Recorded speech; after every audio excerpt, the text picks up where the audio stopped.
Selamat datang kembali di kuliah Statistika Teknik Kimia dari program studi Sarjana Teknik Kimia ITB. Kali ini kita akan membahas mengenai uji hipotesis varians dua cuplikan. Seperti apa yang dinamakan dengan pembandingan dua populasi? Sekarang andaikan Anda diminta untuk memeriksa kesetaraan kinerja dua buah mesin, ya ini namanya mesin emulsifying mixer, ini digunakan dalam industri proses untuk membuat produk yang berbentuk krim wujudnya, ya misalkan produk-produk kosmetik.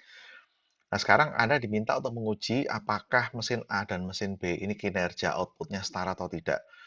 Kapan kita bisa menyatakan bahwa mesin A dan mesin B ini setara?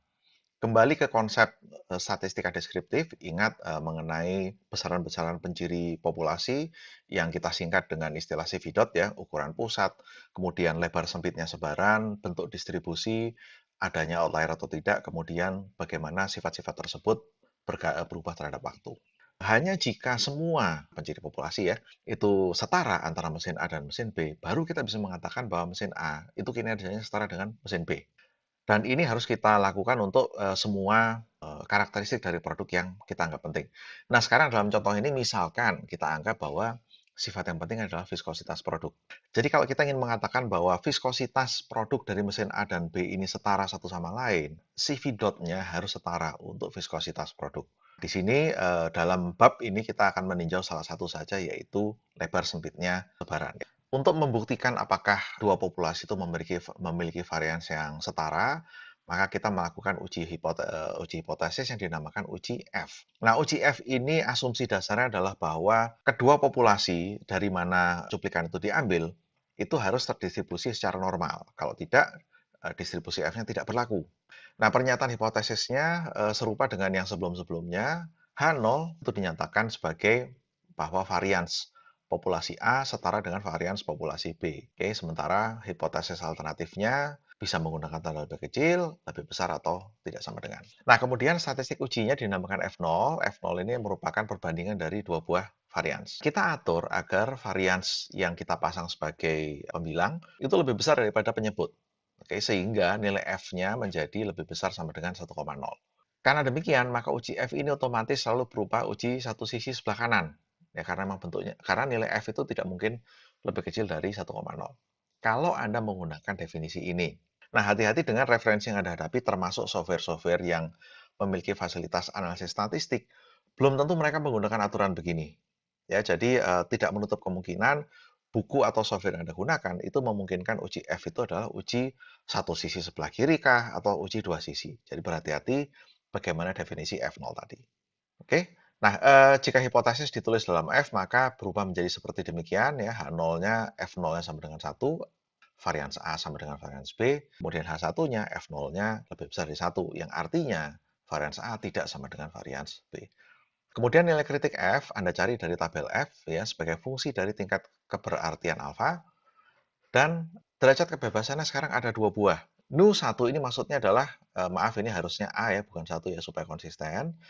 Nu1 ini adalah derajat kebebasan pembilang. Jadi yang disebut pertama selalu derajat kebebasan pembilang, yang disebut kedua adalah derajat kebebasan penyebut. Ini sekedar penggambaran saja, jadi yang kita lakukan dalam bab ini adalah membandingkan apakah lebar sebaran dari cuplikan yang warna biru ini setara dengan yang warna hijau atau tidak. Nah, ini adalah tampilan tabel distribusi F yang ada di buku-buku teks. Ya. Kolom pertama sebelah kiri ini adalah derajat kebebasan penyebut, ya, Nu2. Sementara baris paling atas adalah derajat kebebasan pembilang, Nu1. Lantas di mana letak probabilitasnya atau alfanya? Setiap tabel ini disusun untuk satu nilai alfa tertentu. Dalam hal ini adalah untuk alfa 5%. Kalau Anda butuh alfa yang lain, 1% atau 10%, Anda lihat di halaman-halaman yang lain, di tabel yang lain. Angka yang ada di dalam badan tabel ini adalah nilai-nilai besaran F tadi. Oke, sekarang satu contoh, ini saya bahas secara sekilas saja. Nah, data yang kita lihat di sini adalah hasil penimbangan massa per butir dari dua bungkus permen coklat, ya, diberi kode bungkus nomor 1 dan nomor 2. Kemudian N adalah jumlah butir setiap bungkus. Ini adalah rata massa per butir untuk setiap bungkus, dan ini adalah varians massa per butir setiap bungkus. Sekarang kita diminta untuk membuktikan pada tingkat keyakinan 95% bahwa antara bungkus 1 dan bungkus 2 ini variansnya setara. Jadi klaim awal yang harus dibuktikan adalah bahwa varians massa per butir kedua bungkus setara. Secara matematik pernyataannya menjadi demikian.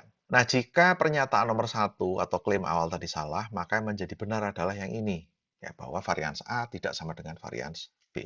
Di antara dua pernyataan, yang mengandung kesamaan adalah yang pertama, sehingga yang ini kita tetapkan sebagai H0, dan yang kedua menjadi H1.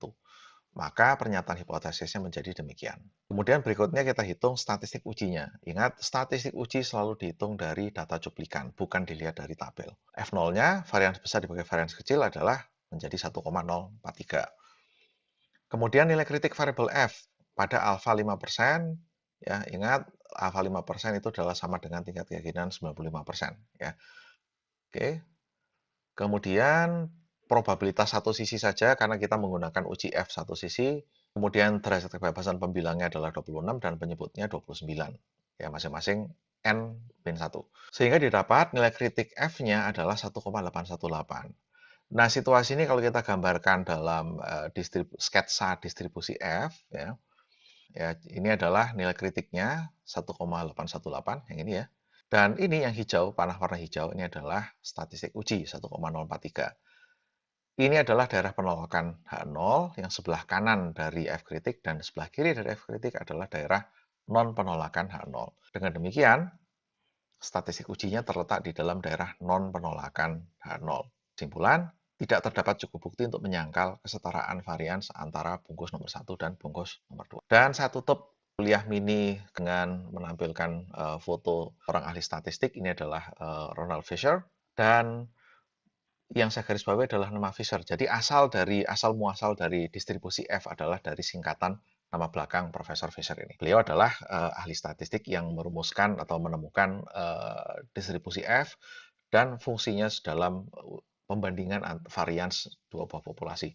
Prosedur ini nantinya akan sangat banyak kita gunakan dalam analisis yang lebih canggih, ya, analisis varians atau ANOVA, pada saat kita membahas mengenai rancangan percobaan statistik. Terima kasih atas perhatian Anda dan sampai jumpa di video berikutnya.